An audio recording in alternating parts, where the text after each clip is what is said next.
Pembibitan adalah suatu proses untuk menumbuhkan dan mengembangkan biji atau benih menjadi bibit yang siap untuk ditanam. Pembibitan kelapa sawit merupakan langkah permulaan yang sangat menentukan keberhasilan penanaman di lapangan. Pembibitan merupakan tahap budidaya kelapa sawit setelah diperoleh bahan tanam berupa kecambah kelapa sawit. Tahap pembibitan akan menjadi penentu apakah bibit yang tumbuh sesuai dengan kriteria pertumbuhan bibit yang baik atau tidak. Sebelum kita memulai fase pembibitan, ada beberapa faktor yang harus diperhatikan. Yang pertama yaitu kita harus melihat dari histori lahannya terlebih dahulu. Lahan tidak boleh bekas areal perkebunan kelapa sawit yang terserang Ganoderma dan tidak bekas komoditas pertanian lainnya. Jadi, kita harus menggunakan lahan yang terbebas dari Ganoderma. Yang kedua yaitu kita harus melihat areal lahannya.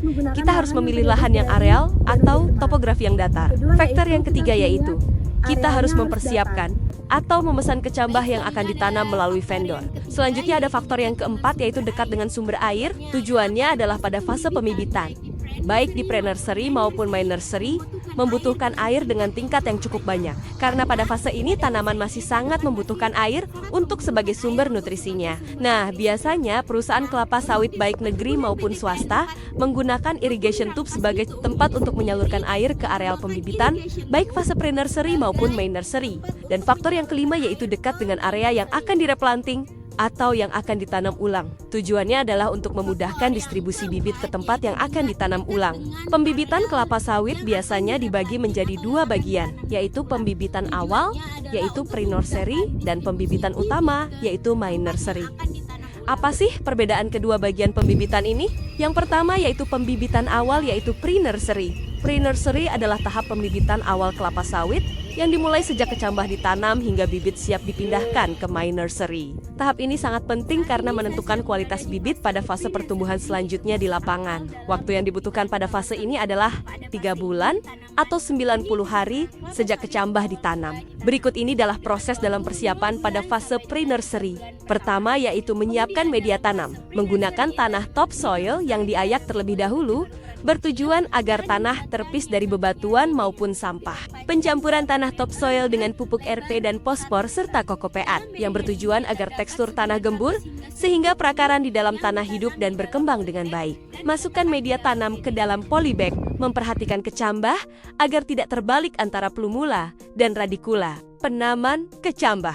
Selanjutnya kecambah yang sudah ditanam disusun ke dalam bedengan yang dibuat dengan ukuran panjang 8 meter dan lebar 1 meter. Dalam satu bedengan dapat menampung 900 hingga 1000 bibit yang sudah ditanam. Pada fase pre-nursery, areal pembibitan diberi naungan agar sinar matahari dan air hujan tidak langsung terpapar ke bibit. Selama fase pre-nursery juga perawatan sangat penting untuk memastikan pertumbuhan bibit yang sehat. Yang dapat dilakukan yaitu yang pertama adalah penyiraman yang dilakukan pada pagi dan sore hari. Yang kedua yaitu penyemprotan fungisida yang dilakukan 2 minggu sekali agar bibit terhindar dari jamur. Yang ketiga yaitu membersihkan gulma yang tumbuh di dalam polybag. Dan yang terakhir adalah faktor utama dalam perawatan pada fase pre-nursery yaitu seleksi bibit. Bibit yang ada dalam bedengan akan diamati. Apakah ada bibit yang terserang hama atau penyakit serta bibit yang abnormal? Jika ada, maka bibit yang terkena serangan tersebut harus dipisahkan dari bedengan atau diisolasi dan bibit akan disisip. Selanjutnya memisahkan bibit jika ada 2 bibit atau lebih yang tumbuh dalam satu polybag atau biasa disebut dengan double tone. Bibit yang ada dalam bedengan akan diamati. Apakah ada bibit yang terserang hama atau penyakit serta bibit yang abnormal? Jika ada, maka bibit yang terkena serangan tersebut harus dipisahkan dari bedengan atau diisolasi dan bibit akan disisip. Selanjutnya memisahkan bibit jika ada 2 bibit atau lebih yang tumbuh dalam satu polybag atau biasa disebut dengan double tone. Pada fase main nursery juga terdapat perawatan yang harus dilakukan. Yang pertama adalah penyiraman yang dilakukan pada pagi dan sore hari. Yang kedua adalah seleksi bibit jika ada bibit yang terserang hama atau penyakit serta bibit yang memiliki kelainan genetik akan dipisahkan. Yang ketiga adalah pemupukan yang dilakukan 2 minggu sekali dengan menggunakan jenis pupuk NPK dan MG yang bertujuan agar tanaman tidak kekurangan unsur hara dan nutrisi sehingga bibit dapat tumbuh dengan subur.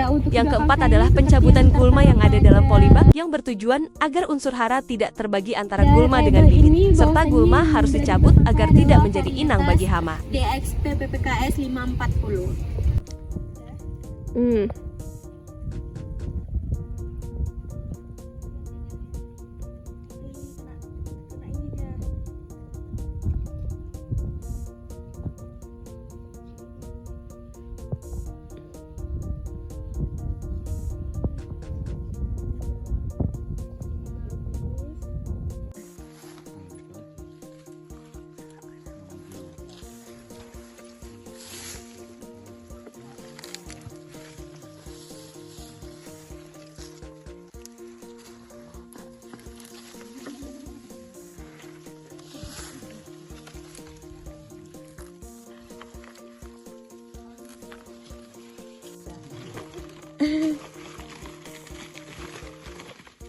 Sampai jam berapa Bu di sini? Jam 2.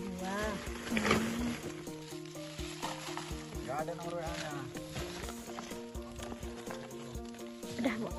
Peremajaan tanaman atau biasa disebut dengan replanting adalah kegiatan mengganti tanaman tua, rusak, atau tidak produktif dengan tanaman baru yang lebih unggul agar produktivitas dan kualitas hasil tetap optimal. Peremajaan tanaman kelapa sawit replanting dilakukan agar hasil produksi kebun kelapa sawit tidak menurun secara drastis dan juga diperlukan perencanaan yang matang dan terperinci untuk menghindari terjadinya kerugian selama kegiatan replanting.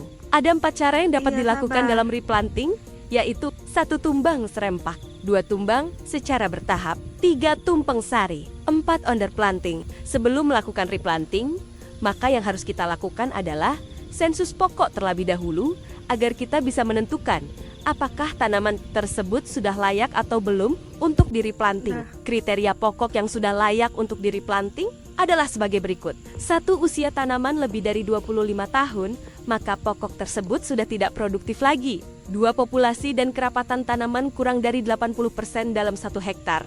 3. Produktivitas kurang dari 16 ton atau H. Tahun 4. Kondisi fisik. Tinggi tanaman lebih dari 12 meter. Pelepah kurang dari 48 pelepah. Ada kan ganu. Buah mentah kurang dari 2 per pokok. 5. Kesehatan tanaman. Jika tanaman terserang penyakit seperti Ganoderma boninense, maka pokok wajib direplanting.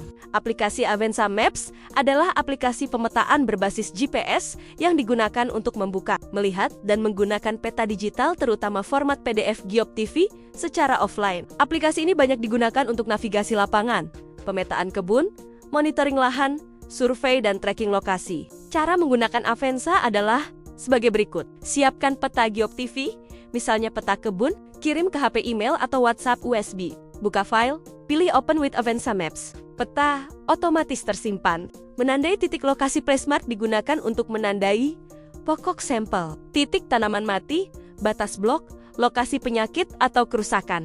Memberi identitas pada titik dengan menuliskan nama. Mengambil gambar pokok, mencatat deskripsi dari pokok contoh. Pokok sampel 1 memiliki kondisi fisik pokok miring dan pelepah overpruning, 0 buah mentan, dan pokok terserang Ganoderma boninense. Setelah itu, klik ambil elevasi dan data akan tersimpan. Lakukan pada pokok selanjutnya dengan cara yang sama. Anaveg, analisa vegetasi metode kuadrat. Alat dan bahan. 1. Patok kayu. 2. Kawat. 3. Meteran. 4. Patok kayu. Cara pelaksanaan. 1. Membuat petakan dengan ukuran 2x4 menggunakan tali rafia dan patok kayu. 2. Membuat kawat kuadrat ukuran 1x1 meter. 3. Melemparkan kawat kuadrat ke dalam petak contoh sebagai ulangan 1. 4. Gulma yang di dalam kawat kuadrat dicabut, kemudian dikelompokkan sesuai dengan spesiesnya dan dihitung jumlahnya, dan selanjutnya ditulis dalam tabel pengamatan petakan ke-1. 5. Melemparkan kawat kuadrat ke dalam petak contoh sebagai ulangan 2. 6. Gulma yang di dalam kawat kuadrat dicabut kemudian dikelompokkan sesuai dengan spesiesnya dan dihitung jumlahnya, dan selanjutnya ditulis dalam tabel pengamatan petakan kedua. 7. Lakukan sekali lagi untuk ulangan ketiga. Tujuan analisis vegetasi di perkebunan kelapa sawit adalah untuk mengidentifikasi komposisi, keanekaragaman, dan dominansi gulma sebagai dasar penentuan strategi pengelolaan yang efektif seperti pemilihan herbisida, memantau kesehatan agroekosistem, memahami perubahan vegetasi, serta mengukur kesamaan atau perbedaan antar area atau waktu untuk menjaga keseimbangan ekologi dan produktivitas kebun. Pengambilan sampel daun. Pengambilan sampel daun kelapa sawit LSU adalah proses sistematis untuk menganalisis nutrisi tanaman dengan mengambil daun dari pelepah ke-17 dari pangkal pada pohon sampel yang sehat dan representatif. Mengambil anak daun bagian tengah ekor kadal, memotongnya menjadi bagian sedang 30 sampai 40 cm, lalu lakukan pengamatan dengan mata telanjang, setelah itu mengeringkannya sebelum dikirim ke lab. Dilakukan pagi hari saat cuaca cerah untuk menentukan pemupukan tepat. Penyusunan tandan kosong. Penyusunan tandan kosong kelapa sawit TKKS umumnya untuk dijadikan mulsa atau kompos dengan cara penyebaran langsung di lahan sebagai mulsa satu lapis, tidak menumpuk, atau teknik pengomposan yang melibatkan pencampuran dengan bioaktivator seperti MOL, M4, atau limbah cair PKS pengaturan kelembaban dan aerasi dibalik dan disiram air gula, serta seringkali dicampur bahan lain, seperti pupuk kandang untuk mempercepat dekomposisi. Bisa disusun bertumpuk rapi dan ditutup. Pengenalan pupuk. Jenis pupuk. 1. KCl mengandung unsur hara 60% kalium warna merah bata bentuk kristal. 2. TSP mengandung unsur hara 46%, fosfor warna abu tua bentuk granula. 3. NPK mutiara 16-6. 11-16 mengandung 16%. Nitrogen 16% fosfor, 16% kalium warna biru bentuk granula. 4. NPK 15-. 15-15 mengandung 15% nitrogen, 15% fosfor, 15% kalium warna merah, bentuk granula. Penyemprotan. Penyemprotan. APD semprot. 1. Sepatu safety. 2. Apron. 3. Sarung tangan. 4. Masker. 5. Kacamata. 6. Helm. A. Kalibrasi. 1. Membuat lintasan sepanjang 100 m. 2. Melakukan pengukuran kecepatan jalan yang dibutuhkan dalam 100 m dengan menggunakan stopwatch. 3.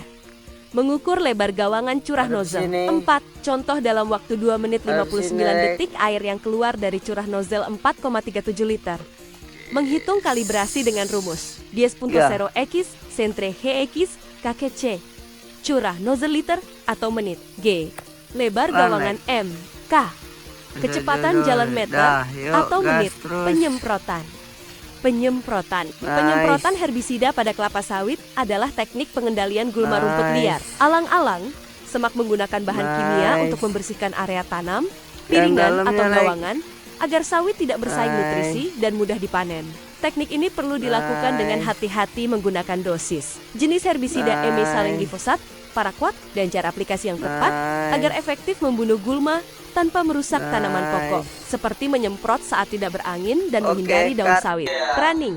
Pruning kelapa sawit adalah kegiatan memangkas pelepah yang tidak produktif kering atau mati, atau terlalu rapat untuk menjaga keseimbangan fisiologis tanaman, melancarkan sirkulasi udara dan cahaya, mempermudah panen dan pemupukan, serta meningkatkan kualitas dan kuantitas produksi tandan buah segar TBS. Tekniknya melibatkan pemotongan pelepah kering dan hampir mati, mempertahankan jumlah pelepah ideal sesuai usia tanaman, misal 40-56 pelepah atau pokok, serta memotong pelepah serapat mungkin dengan batang tanpa merusak bagian vital, dengan tujuan utama menjaga produktivitas dan efisiensi kebun. Sanitasi CPT Circle, Path, TPH, sanitasi Circle C, path panjang dan TPH tempat pengumpulan hasil pada kelapa sawit adalah praktik penting untuk menjaga kebersihan dan produktivitas dengan mengendalikan gulma rumput liar secara kimiawi maupun manual di area pasar pikul path, piringan tanaman, circle, dan lokasi TPH, guna mencegah persaingan unsur hara, cahaya, air dan ruang tumbuh, serta memastikan kelancaran transportasi tandan buah segar TBS. Panen dan pengangkutan. Alat panen. Panen. 1. Egrek. 2. Ember. 3. Gancu. 4. Parang. APD. Panen. 1. Sepatu safety. 2. Helm. 3. Sarung tangan. 4. Kacamata. Kegiatan panen. 1.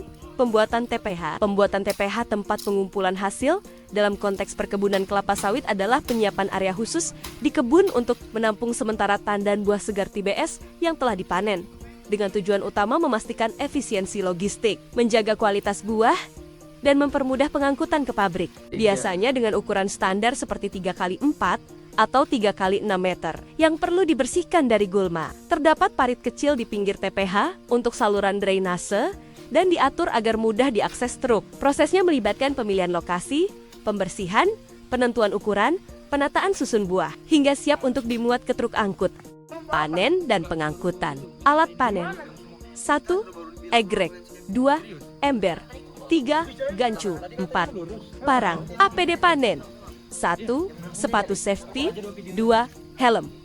3. Sarung tangan. 4. Kacamata. Kegiatan panen. Pembuatan TPH tempat pengumpulan hasil dalam konteks perkebunan. Kelapa sawit adalah penyiapan area khusus di kebun untuk menampung sementara tandan buah segar TBS yang telah dipanen, dengan tujuan utama memastikan efisiensi logistik, menjaga kualitas buah, dan mempermudah pengangkutan ke pabrik, biasanya dengan ukuran standar seperti 3x4 atau 3x6 meter, yang perlu dibersihkan dari gulma. Terdapat parit kecil di pinggir TPH untuk saluran drainase dan diatur agar mudah diakses truk. Prosesnya melibatkan pemilihan lokasi, pembersihan, penentuan ukuran, penataan susun buah, hingga siap untuk dimuat ke truk angkut. Taksasi panen. Taksasi panen kelapa sawit adalah estimasi atau peramalan jumlah tandan buah segar TBS yang akan dipanen dalam periode tertentu harian, mingguan, bulanan, atau 6 bulanan. Dengan mengamati angka kerapatan panen AKP pada pohon sampel untuk menentukan kebutuhan tenaga kerja, alat, transportasi, serta perencanaan logistik dan anggaran. Prosesnya melibatkan sensus buah pada sampel pohon biasanya 10% dari total pokok di setiap blok untuk menghitung persentase buah matang. Lalu dikalikan dengan luas panen dan faktor lain seperti berat janjang rata-rata BJR untuk mendapatkan estimasi tonase panen. Panen kelapa sawit adalah proses memotong tandan buah segar TBS yang matang. Ditandai dengan berondolan buah, lepas jatuh minimal 10 butir atau tandan, dan warna buah berubah jingga kemerahan. Menggunakan alat seperti egrek atau dodos. Selanjutnya memotong pelepah yang diturunkan menjadi 2 atau 3 bagian. Kemudian menyusun ke gawangan mati dan mengutip berondolan yang jatuh di piringan dengan ember. Lalu mengangkutnya ke tempat penampungan hasil TPH untuk dikirim ke pabrik. Panen. Panen kelapa sawit adalah proses memotong tandan buah segar TBS yang matang. Ditandai dengan berondolan buah, lepas jatuh minimal 10 butir atau tandan, dan warna buah berubah jingga kemerahan. Menggunakan alat seperti egrek atau dodos. Selanjutnya memotong pelepah yang diturunkan menjadi 2 atau 3 bagian. Kemudian menyusun ke gawangan mati dan mengutip berondolan yang jatuh di piringan dengan ember. Lalu mengangkutnya ke tempat penampungan hasil TPH untuk dikirim ke pabrik.